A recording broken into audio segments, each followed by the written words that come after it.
Como siempre, me da un enorme entusiasmo estar con ustedes en este horizonte de noticias y decirles que Francia, este país en Europa, ha sido la cuna de muchos de los avances de la cultura occidental. Y dentro de ello, hoy estamos viendo cómo se da un sincretismo, es decir, una mezcla de culturas que está empezando a traer algunos problemas en caso de que estos no sean aclarados por la propia identidad francesa. Un grupo de militares en activo en Francia le advierten al gobierno del presidente Emmanuel Macron que pudiera presentarse en Francia una especie de guerra civil, interpelando al gobierno de Macron por no actuar de cara al odio y a la violencia del islamismo que está dividiendo a la sociedad francesa. Hemos visto, los que hemos tenido el privilegio de estar visitando Francia de vez en cuando, cómo en Francia han venido proliferando construcciones de mezquitas y cómo cada vez más ha habido un avance de lo que en otro tiempo fuera el Imperio Otomano sobre estas regiones de Europa. Esto no es nuevo, pero cada vez es una ola mayor. Y en esta ola mayor es muy común ver por las calles en París o en algunas de las principales ciudades en todo el territorio francés la costumbre de la bourgeoisie y de todas estas formas de vida diferentes a lo que es nuestra cultura occidental. Esto, insisto, no es malo y yo pienso que esto no lo obtenemos ni con mucho que satanizar. Lo que tenemos que respetar es aquello que desconocemos y aquello que no es parte nuestra. Y justamente por no ser parte nuestra, deberíamos de ver todo ello con respeto. Pero eso tiene que ser en las dos vías. Y no quiero decir con esto que el Islam esté proponiendo en Francia una falta de respeto a lo que representa la cultura occidental sentada en Francia. Lo que sí es que empieza a incomodar la relación, que empieza a conseguirse una especie de fricción entre ambas culturas. Hay lugares, hay zonas, hay barrios, por ejemplo París, en las que no puedes entrar a una cierta calle porque hay una festividad del Islam y la calle está cerrada. Y cuando tú inhibes derechos de terceros, se empieza a gestar un proceso que no es muy halagüeño de lo que podría ser el futuro. El futuro de la convivencia, que después de todo es el más grande de los retos que tenemos en el mundo moderno, el poder convivir, el poder estar juntos unos con otros. Y esto se está dando en Francia y me parece que es algo digno de rescatarse cuando los militares en activo de Francia están, no todos, pero sí un grupo importante de ellos, le están diciendo al presidente Emmanuel Macron, cuidado con lo que está pasando aquí. Podría presentarse una guerra civil. También decir que el ejército de Israel ayer fue, digamos, protagonista en el mundo de lo que sucedió cuando tuvo que atacar en la Franja de Gaza, luego de que milicianos de Hamas lanzaran cohetes hacia Jerusalén. Al menos 20 personas, entre ellas 3 niños, murieron, según las autoridades palestinas. El primer ministro de Israel, el señor Benjamín Netanyahu, dice que ahora sí lo que hizo Hamas es cruzar la línea. Hamas es un grupo radicalizado dentro del propio Palestina que reivindica a los territorios de Israel como propios y constantemente hay este amago de un problema de convivencia. Otra vez volvemos a hablar de la convivencia que aparentemente no tiene una solución y por lo mismo ahora el mundo está empezando a reaccionar. El Reino Unido dice que hasta aquí, que esperan que haya, el ministro de Relaciones Exteriores del Reino Unido dice, esperamos que haya una vía de conciliación entre Palestina e Israel, y los Estados Unidos dice que lo que ha sucedido ahora en territorio de la Franja de Gaza es inaceptable y por supuesto Estados Unidos apoya a Israel en toda esta andanada. En todo ello estamos viendo cómo también en los Estados Unidos está evolucionando la vida política de la Unión Americana y Donald Trump no ha dejado de ser noticia. De hecho, el día de ayer Ron Klein, que es el jefe de gabinete de la Casa Blanca, asegura que no se subestimará a Donald Trump si es que decide correr por, digamos, como candidato republicano a la presidencia de los Estados Unidos. Y asegura que el presidente Joe Biden seguramente irá a la reelección, y Donald Trump ha dicho que considera al 100%, o sea, es un hecho, su deseo de ser aspirante presidencial. El jueves pasado Donald Trump había dicho esto, que está considerando al 100% presentarse en las elecciones presidenciales del 2024 y que contempla como su posible vicepresidente a Ron DeSantis, este gobernador de la Florida, que es ahora la casa de la Florida en donde está Donald Trump y que aparentemente han hecho buenas migas. En el ámbito mexicano, en el ámbito nacional, hay muchos frentes abiertos. La Coparmex está ayer tocando algo que se me hace muy sensible, que es el desabasto de medicamentos en el país. Llamó a fortalecer, Coparmex dice al gobierno de López Obrador, la planeación del proceso de compra consolidada para atender las necesidades de los enfermos. En un exhorto dirigido al Instituto de Salud para el Bienestar, el INSABI, y para la Oficina de las Naciones Unidas de Servicios y Proyectos, la Coparmex demandó mejorar este proceso de compra en bloque. Hay una crisis en el sector salud público mexicano. En los hospitales, en muchos lugares no hay medicinas, no hay insumos para, digamos, llevar un ambiente estéril, que es lo menos que puede tener un hospital, un lugar en donde haya lo suficiente como para poder trabajar y llevar a cabo una operación con grados de seguridad. No hay medicinas, no hay suero, no hay lo mínimo necesario. Obviamente ya cuestiones de carácter más especializado como insumos para enfermedades crónico-degenerativas, pues esto no existe. No hay, y al no haber, pues el personal médico se encuentra desestimulado y pues sí podemos decirlo y sin mucho empacho que el servicio de salud en nuestro país está pues algo así como quebrado, está roto, y esta ruptura del servicio de salud pues tiene muy preocupado al país, porque estamos en medio de una crisis por la pandemia. Hay sitios en México que no han avanzado mucho en esta necesidad que tenemos todos de ver ya el COVID hacia la salida y no en pleno auge. Y aparentemente, aunque ha habido vacunaciones, esto no lo puedo negar, hay un sector muy grande de la población mexicana que apareciera como si no hubiera hasta este momento avanzado nada. Y por supuesto que esto es motivo de preocupación. Por un lado, se dan reportes de que ha habido un subejercicio en el 2020 en el presupuesto para la salud, y por el otro lado, se habla de que ha habido un sobrecosto de más de 20 mil millones de pesos para el mismo sector. ¿Qué es lo bueno? ¿Qué es lo real?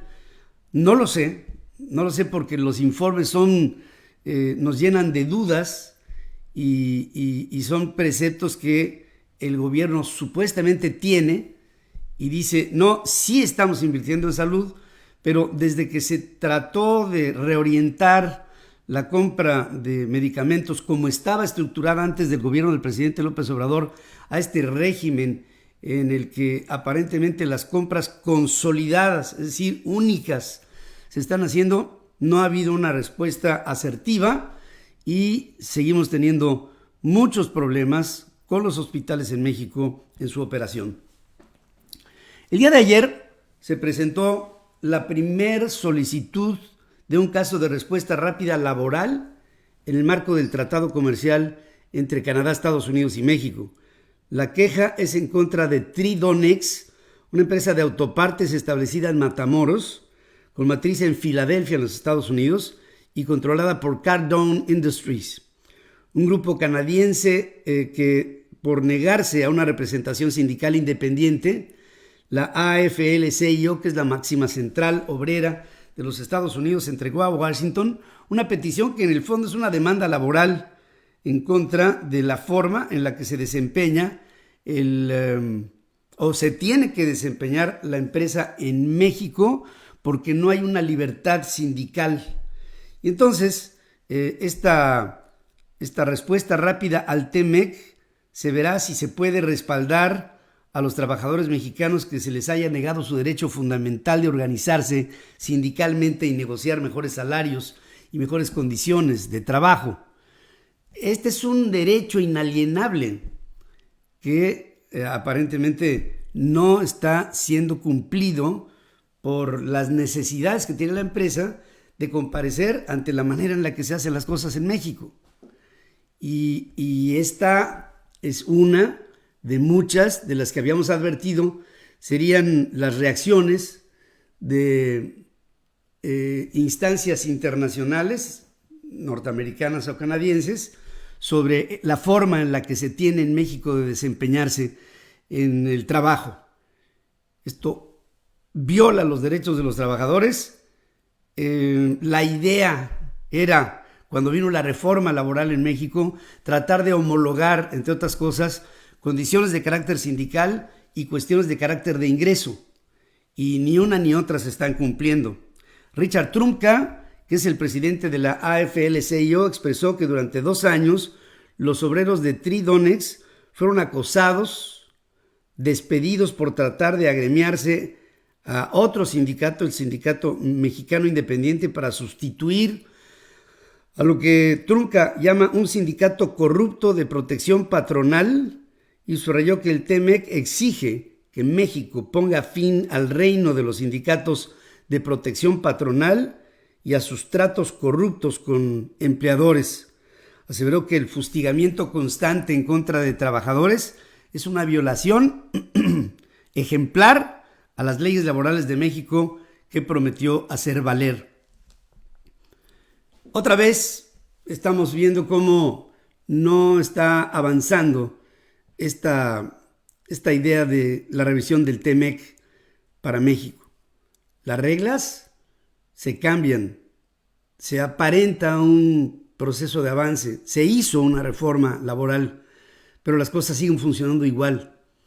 Y es algo así como tratar de avanzar un vehículo con una llanta cuadrada y 3 redondas, no se puede. Y esta imposibilidad, por supuesto, nos marca a los mexicanos una visión hacia adelante en el muy corto plazo. Vienen demandas laborales, vienen también otras de carácter operativo dentro del tratado comercial, vienen cambios en las leyes en México, en una contrarreforma que propone Andrés Manuel López Obrador, que no tiene ni pies ni cabeza. El día de ayer, el juez, uno de los jueces más connotados en este momento por la reacción que ha tenido hacia las reglas y leyes que ha promovido Andrés Manuel López Obrador, Juan Pablo Gómez Fierro, lo que hace es cobijar a una empresa que le pide que no proceda la ley en materia de hidrocarburos. Juan Pablo Gómez Fierro, que es por cierto juez especializado en competencia económica, suspendió con efectos generales los artículos 4, 7 y 57 de la reforma a la ley de hidrocarburos impulsada por el presidente López Obrador y vigente desde el pasado 5 de mayo. Argumentó que estos artículos pueden ser declarados inconstitucionales por violar los principios de libre concurrencia y competencia previstos por la reforma constitucional en materia energética en el 2013, cuando vino la propuesta de las rondas petroleras, cuando el país, México, invitó a otros actores internacionales para poder intervenir en el sector petrolero y en el gas. Y pues ahora el juez Juan Pablo Gómez Fierro piensa que había habido una serie de compromisos asumidos que con la ley de hidrocarburos simplemente no se puede. Gómez Fierro concedió una suspensión provisional en un amparo promovido por la compañía Grupo Base Energético, por la que quedan temporalmente sin efecto los artículos citados. Por ejemplo, 57, el artículo 57 faculta al gobierno para llevar a cabo la ocupación temporal, la intervención o la suspensión de cualquier permiso otorgado al amparo de la Ley de Hidrocarburos, así como a contratar a Pemex para tomar control de las instalaciones que son de otro y mantener la operación de las actividades previstas en ese permiso. Los transitorios permiten a las autoridades revocar los permisos que al 5 de mayo no cumplieron con los requisitos de almacenamiento de hidrocarburos ordenados por la Secretaría de Energía y en general los que no cumplan cualquier requisito. El juez da 3 días a la Secretaría de Energía para publicar la resolución en el Diario Oficial con el fin de dar a conocer a todos los interesados lo que de ahí deriva. ¿Qué puede venir para otra vez el juez Gómez Fierro?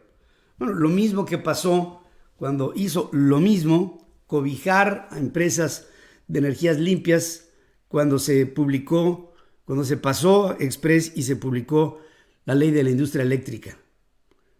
Ahora es esta nueva ley que opone a México una serie de compromisos de un nacionalismo trasnochado que trae la Cuarta Transformación, avanzando hacia atrás, poniendo a Petróleos Mexicanos en el centro, a la Comisión Federal, en el caso de la Ley de la Industria Eléctrica, en el centro, ahora que el mundo se abre, cuando hablamos de energías limpias, cuando hablamos de que en el sector del petróleo nadie es totalmente autosuficiente, cuando si es que tenemos un recurso, podríamos compartir ese recurso con el mundo si el mundo está dispuesto a invertir en aquello que es el recurso en México. No sé si me explique. Es decir, estamos viendo cómo el presidente López Obrador le está cerrando la puerta a la oportunidad. Y cerrarle la puerta a la oportunidad es cancelar empleos, actividad económica, capacidades para que México salga adelante, riqueza. Y nos está señalando con el dedo el mundo porque cada vez hay menos confianza, cada vez hay menos inversión, cada vez hay más rezago, cada vez estamos viendo cómo esto se nos desgrana entre las manos. Y esto desafortunadamente no procede, o no debe de proceder, por lo menos eso es lo que pensamos aquí desde esta tribuna. El Consejo Consultivo del Instituto Federal de Telecomunicaciones, otro, recomendó al regulador interponer una controversia constitucional en contra del Padrón Nacional de Usuarios de Telefonía Móvil. Esa es otra de las leyes que ha promovido Andrés Manuel López Obrador. El que para que tú conserves una línea telefónica tengas que proporcionar tus datos biométricos como una forma de, me imagino, de control sobre tu persona, cuando esto intenta ser un cambio para que la delincuencia organizada no opere por teléfono.